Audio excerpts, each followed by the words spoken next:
ஆப்கே அதாலத்தில் comedy king Kapil Sharma மீதுள்ள அடுத்த புகார். இவர் லேட்டிற்கு பேர் போனவர். கபில் ஒரு காலத்துல பெருசா பேச்சு அடிபட்டுச்சு. அதாவது பெரிய பெரிய ஸ்டார்ஸ் எல்லாம் செட்ல வெயிட் பண்ணிக்கிட்டு இருப்பாங்களாம். அனில் கபூர், அஜய் தேவ்கன், ஷாருக் கான், அக்ஷய் குமார். ஆனா கபில் வரமாட்டாராம்.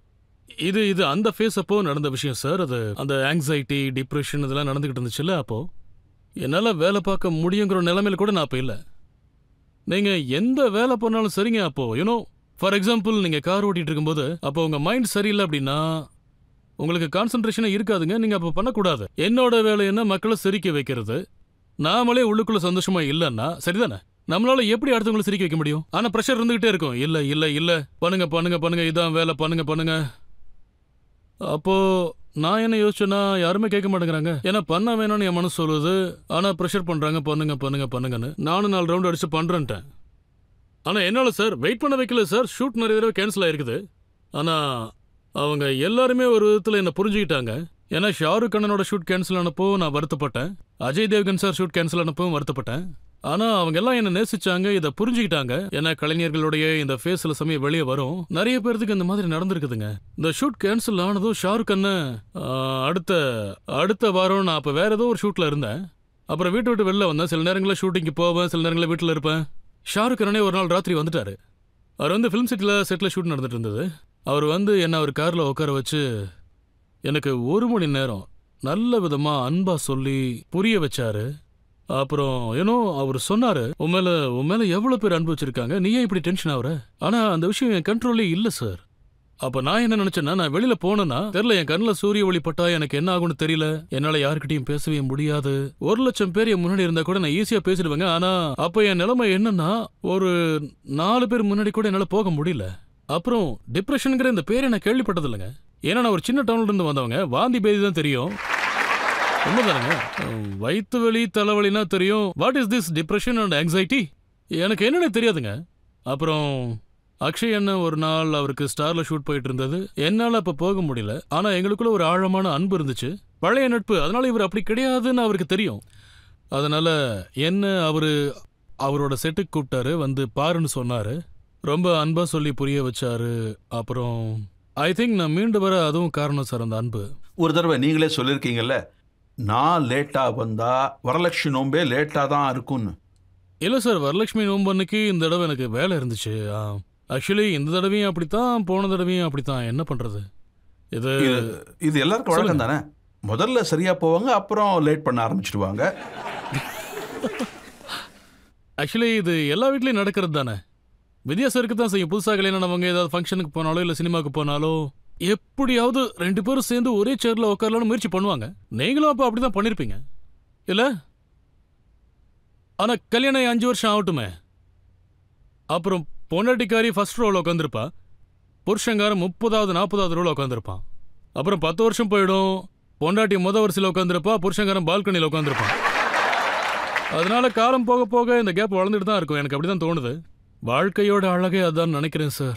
அதெல்லாம் வழக்கம் தானே சார். இல்ல, உங்க அப்சர்வேஷனா நான் பாராட்டுறேன். நீங்க ஒருத்தர் தும்மினா கூட விட மாட்டீங்களே. நானே பார்த்திருக்கேன். தும்மரை வச்சே நீங்க சூப்பரா ஒரு ஃபுல் எபிசோட் பண்ணிட்டீங்களே சார். அது சாதாரணமா யாரோ தும்மினது தானே?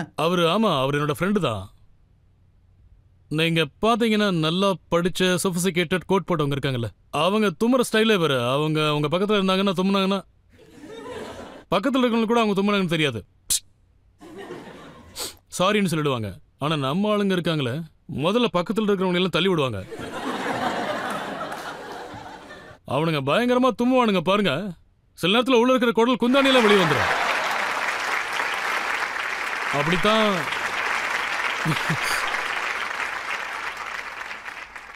நம்ம நண்பர் பெரிய அண்ணன் ஜெஸ்ஸி அண்ணன், உங்களுக்கும் அவரை ரொம்ப நல்லா தெரியும். ஜெஸ்ஸி பாவம் நல்ல மனுஷன் தான். ஒருத்தர் வீட்டுக்கு போயிருக்காரு. அவர் போன வீட்டுக்காரங்களுக்கு குருவினா ரொம்ப பிடிக்குங்க. அவர் வீட்டில் ஒரு குருவி வளர்த்துருக்காங்க. அது இப்படி வந்து உக்காரும், அப்படியே அன்பாப்பாவும் நம்ம மேலேயே ஒண்ணுக்கு போயிடும். இவர் வேற அவங்க கிட்ட நீங்க வீட்டில் வளர்க்குறீங்களான்னு கேட்டாரு. 6 மாசமா வளர்க்குறேன், என் மேல ரொம்ப அன்பா இருக்குன்னு இருக்காங்க. எந்த நேரம் பார்த்து நம்ம ஜெஸ்ஸி எனக்கு தும்மல் வந்துருச்சு.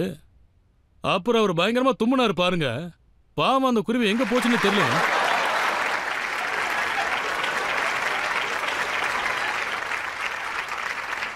அது சைபீரியன் பறவைங்க. வழி மாதிரி உகாண்டாக்கு போயிருச்சு. இருக்காங்க நம்ம ஆளுங்க அந்த மாதிரிலாம் இருக்காங்க. நீங்க எல்லா விஷயத்தையும் அப்சர்வ் பண்றீங்கல்ல, ஒருத்தர் மூச்சு விட்டா அதையும் அப்சர்வ் பண்றீங்க. ஆமா சார், எனக்கு சின்ன சின்ன விஷயங்கள்லாம் ரொம்ப பிடிக்கும். அங்க ஒரு அண்ணன் இருக்காரு பாருங்க, ஃபுல்லா தாடி வச்சிருக்காரு பாருங்க. அவர் தடவி விடுறாரு பாருங்க, விரல வச்சு தடவி விடுறாரு, விரல வச்சு தடவுறாருங்க. ஆனா உங்க ஸ்டைல் நல்லா இருக்குதுங்க. உண்மைதான், கொள்ளக்கார மாதிரி வேஷம் போட்டுட்டு துப்பாக்கி எடுத்துட்டு போனா பேங்கே கொள்ளையடிக்கலாம். இப்ப பப்ளிக்ல இருந்து ஒருத்தர் கேள்வி கேட்கலாம். சார், என்னுடைய கேள்வி என்னன்னா, உங்களுடைய நிறைய ஷோஸ் ஈவென்ட்ஸ்ல நான் பாத்திருக்கேன். உங்க அம்மா உங்க கூடவே வந்து உட்கார்ந்துருப்பாங்க. ஆனா ஏன் இன்னைக்கு கூட்டிட்டு வரல?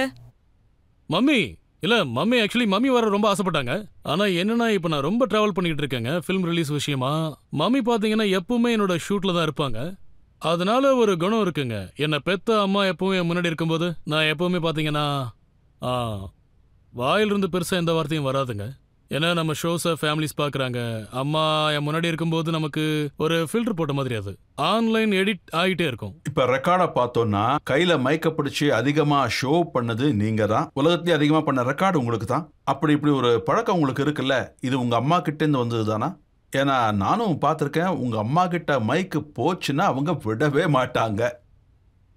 ஆமா, அவங்க அப்படித்தான். இப்போ நியூ இயர் ப்ரோக்ராம் அப்போ ஜெசியனா அப்பவும் இருந்தாரு. அவரு அம்மா கிட்ட மைக்க கொடுத்துட்டாரு. எனக்கு தெரியும் எங்க அம்மா என்ன மாதிரி தான் இருப்பாங்க. இல்ல நான் தான் அவங்க மாதிரி இருக்கேன். அவங்க மைக்க விடவே இல்லை சார். அவங்க அப்படித்தான். இல்ல எங்க குடும்பமே அப்படித்தான் சார். எல்லாருக்கும் அதான். உங்களுக்கு ஒரு சின்ன பொண்ணு இருக்கால? ஆமா சார். அவளும் உங்க பாட்டை முணுமுணுக்கிறாள்ல? ஆமாங்க, அவளுக்கும் பாட்டுன்னா மியூசிக்னா ரொம்ப பிடிக்குங்க. நம்ம கிட்ட அந்த வீடியோ இருக்கு. அப்படியா?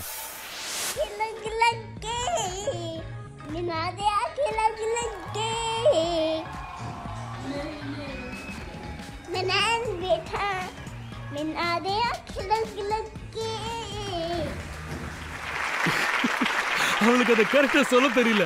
அவ அதை மேனாதே யாக்கே லக் லக்கேன்றா. அவளுக்கு ரொம்ப பிடிக்கும் சார். இப்ப 3 வயசு ஆகுது. அப்ப அம்மா கிட்டயும் இருக்கு, கபில் கிட்டயும் இருக்கு, பொண்ணு கிட்டயும் இருக்கு. அப்படின்னா அது மேனுஃபேக்சரிங் டிஃபெக்டா மொத்த ஃபேமிலிக்கும்? ஆமா சார், இருக்கு சார். ஜீன்லயே இருக்கு சார். எங்க அப்பாவும் ஒரு கலைஞர் தான் சார். அப்பாக்கு போலீஸ் வேலை தான் முக்கியம். அவர் போலீஸ்ல வேலை பார்த்தாரு. ஆனா அவரும் அப்பப்போ சினிமால தலை காட்டணும்னு நினைப்பாரு. மியூசிக் தெரியும் அவருக்கு. எங்க அப்பாவும் அப்படித்தான். அதனால நீங்க சொல்லலாம் சார், இது மேனுஃபேக்சரிங் டிஃபெக்ட்னு சொல்லலாம். ஆமா, எங்க வீட்டுல எல்லாருமே அப்படித்தான். நான் கேள்விப்பட்டிருக்கேன், உங்க அம்மா மேல் வீட்டுக்கு போய் பாட்டு பாடி ஃபீஸ் வாங்கி. எங்க அம்மாவுக்கு ஃபோக் நல்லா வரும், பஞ்சாபி பாட்டு. லேடிஸ் சங்கீத்துல பாடுவாங்கல்ல, கல்யாண பாட்டு. மம்மிக்கு நிறைய நிறைய ஃபோக் சாங்ஸ் தெரியும். ஒரு நாள் அம்மா வீட்டில் இருக்கும்போது எங்க வீட்டுக்கு மேல இருக்கிற பிளாட்ல ஒருத்தர் இருக்காரு. மம்மி அவங்க வீட்டுக்கு போய் பேசிட்டு பாடிட்டு வந்தாங்க. அவர் எப்படின்னா எங்க அம்மாவை அவர் அம்மா மாதிரி மதிப்பாரு. ஒரு வழக்கம் இருக்குல்ல, பஞ்சாபிகளுக்கெல்லாம் நம்ம அம்மா மாதிரி இல்ல அப்படின்னு 11,000 ரூபாய் கொடுத்து ஆசீர்வாதம் வாங்கினாரு. அம்மா கீழே வந்தாங்க. நான் அவங்க வீட்டுக்கு போய் பாடினப்பா அவன் எனக்கு பேமெண்ட் கொடுத்துட்டான். நான் அவங்ககிட்ட அம்மா அன்பா கொடுத்துருக்காங்கண்ணா. இல்ல அவன் பேமெண்ட் தான் கொடுத்துருக்காங்க. உங்களுக்கு இப்படியே பழகி போச்சாங்க. மம்மியையும் கிண்டல் பண்றீங்க, கின்னியையும் கிண்டல் பண்றீங்க, அர்ச்சனா பூரன் சிங்கையும் கிண்டல் பண்றீங்க. அர்ச்சனா பூரன் சிங்க்கு பணமாவது கிடைக்குது, பாவம் எங்க அம்மாவுக்கு பணம் எல்லாம் கிடைக்கிறது இல்ல. நான் என்ன நினைக்கிறேன்னா சார், முதல்ல நாம நம்மளை கிண்டல் பண்ணிக்கிட்டா அப்புறம் யார வேணாலும் நாம கிண்டல் பண்ணலாம் சார். அடுத்தவங்களை மட்டுமே கிண்டல் பண்ணா எப்படி சார்? என்ன சார், வாழ்றதே கொஞ்ச நாள் தான், சிரிச்சு சந்தோஷமா இருக்க வேண்டியது தானே. இல்லைன்னா வாழ்க்கையே ரொம்ப பெருசா தெரியும் சார். சோகமாட்டீங்கன்னா அவ்வளவுதான். இப்பவே நீங்க பாருங்க, வெளியே மக்கள் முகத்துல இருந்த ஸ்மைலை காணுங்க. இப்ப நீங்க சிக்னல் நிக்கும் போது பாருங்க, பாதி பேரோட மூஞ்சி இப்படிதான் இருக்கும்.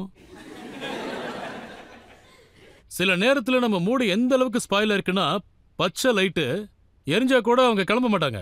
நாம கத்தி சொல்லணும், இதுக்கு மேல அது பச்சை ஆகாதுங்க, கிளம்புங்க. எல்லாரும் டென்ஷன்ல இருக்காங்க. அதனால எந்த அளவுக்கு சிரிச்சு சந்தோஷமா இருக்குமோ அந்த அளவுக்கு நல்லதுங்க.